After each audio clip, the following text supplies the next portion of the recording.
his mind before holding out his arm. To Zabuza and to Zuna's shock, a giant sword appeared in his hand. Well, Zabuza, it's been some time since I've gotten a challenge in a duel. Hopefully, you're worth my time. Fingers crossed, he said with a smile and resting his sword on his shoulder. Zabuza jumped off his sword and pulled it free before taking his stance. The way this boy talked both confused and pissed him off. He was confused by the amount of confidence he was exerting, but pissed off that this child thought he could stand up to him with a sword.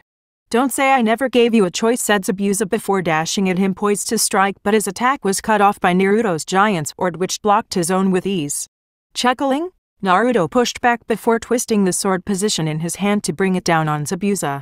The slash was blocked, but it left Zabuza's arm tingling. The next thing he knew, Naruto was behind him, facing away from him. Before he could question what he was doing, he felt a great amount of pain in his abdominal area. Looking down, he was shocked to see a wound from Naruto's sword. Turning around, he was met with the sight of Naruto smiling. "How are you so fast with a blade like?" Zabuza asked while Naruto's smile just grew larger in size. "It's a secret," he said before disappearing and reappearing in front of him. Before Zabuza could react, Naruto punched him in the face, sending him flying. While flying, Naruto disappeared again and sent him upwards with a kick that landed close to his spinal cord. Once again, Zabuza flew into the air and landed roughly on the ground shortly after. Zabuza groaned but got up. "I thought you said this was a sword battle. I expected you to be using only your sword," he said. Naruto blinked a couple of times before responding. "Are you a genin? You certainly have the mindset of one if you would agree to such terms. And if we were just using swords, you would be dead by now. Use jutsu if you must. Show me your full power. It matters not. The end result will still be your death," Naruto said, gaining a dangerous look in his eye. Zabuza quickly retreated to the middle of the lake behind the man. Naruto slowly followed. Naruto watched, sword in hand, as Zabuza shouted, hiding in the mist jutsu, and a wave of mist began to rise, making him invisible to Naruto, or so he thought. Naruto just yawned and raised his sword and started spinning it in his hand. As it spun faster, the mist collected and dispersed while Zabuza stood there surprised at the boy's skill with his sword. "Well, I'll admit, boy, that you are good, but let's see you shake off this one." "Water dragon jutsu," Zabuza shouted. A dragon formed of water immediately rose from the lake and attacked Naruto. Naruto once again shook his head and raised his sword to the sky. When he swung his sword down, a chakra wave was created, and it flew through the water dragon and barely missed Zabuza. "It's time to end this." "I'm sorry for what is about to happen," said a voice from behind Zabuza. When he turned around, Naruto was there to make a slash at his chest, then disappear.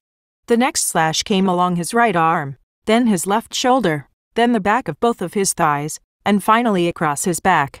Zabuza was still alive, but he had never felt this much pain before. Before he could have another thought, Naruto appeared in front of him with his sword drawn back behind him, and with an upward slash, Zabuza was launched 20 feet in the air. Naruto forced chakra to his legs and jumped above Zabuza with his sword once again raised to the sky. Naruto then shouted words. "Hammer slash," the boy shouted before bringing his sword down on top of his chest and pushing the two quickly to the ground with a collision so great that the area of the lake where the two landed pushed the water away, leaving them on a dry surface. Naruto looked down and recognized that Zabuza was still breathing, but barely. He had perhaps 2 minutes to live. Naruto grabbed his body and leapt to shore before the water filled the area the two were previously in.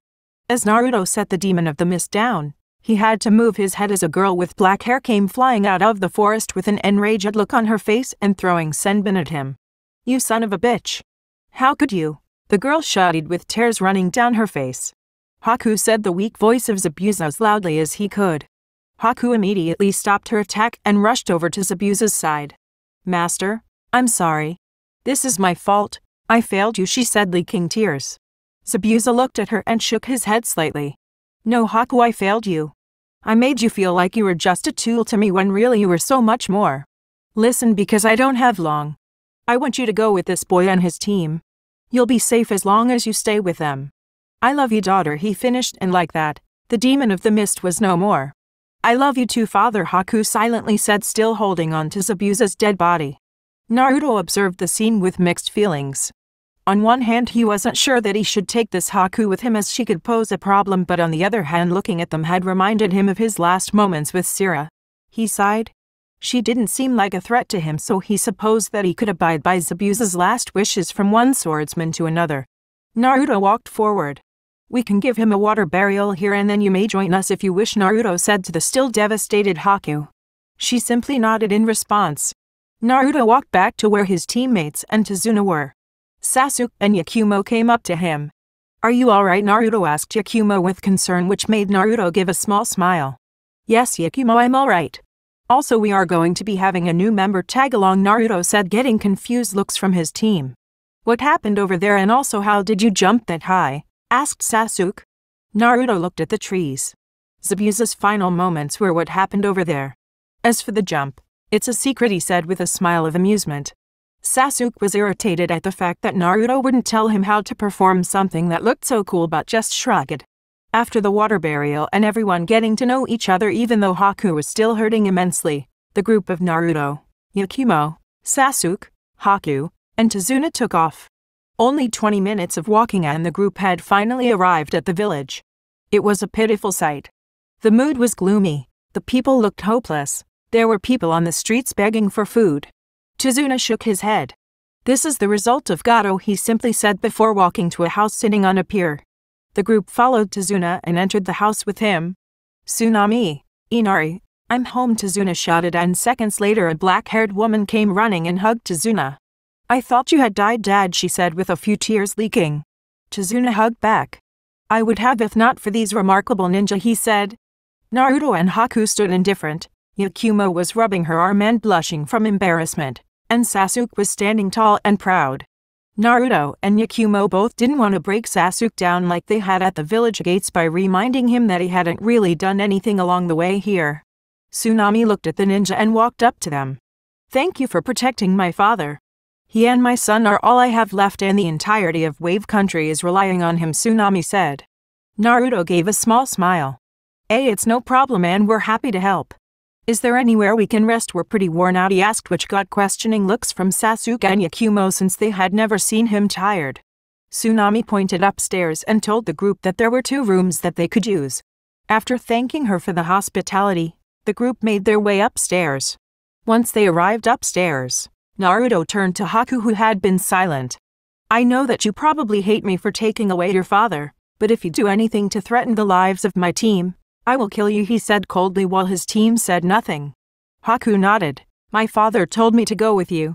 I will attempt to help you and your team as much as possible," she said. Naruto's mood then did a complete 180 as he gave a large smile and said, "Welcome to the team, Haku." Naruto then looked at Sasuke and Yakumo, telling them without words to follow him into his and Sasuke's room. When they entered, Naruto almost fell face first on the ground if not for Sasuke catching him. "Naruto, what's going on with you?" asked Sasuke while Yakumo was by Naruto's side holding his hand. After being lowered to the ground, he looked up at his teammates. "Nothing's wrong. I'm just really exhausted. That hammer/attack you saw me use takes up a lot of energy. I'm just lucky I didn't tear anything," Naruto said. Sasuke looked confused again. "What do you mean tear anything?" he asked. Naruto sighed. "All of my stronger attacks that I use are kind of like double-edged swords. They are powerful, but the stronger they are, the larger the possibility of a serious injury. It can go from simple exhaustion to death. Not unlike jutsu," he said, getting understanding looks from his team.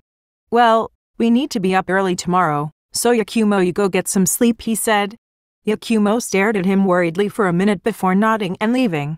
Sasuke and Naruto quickly went to bed as well. All of Team 11 fell asleep wondering what challenges would come next.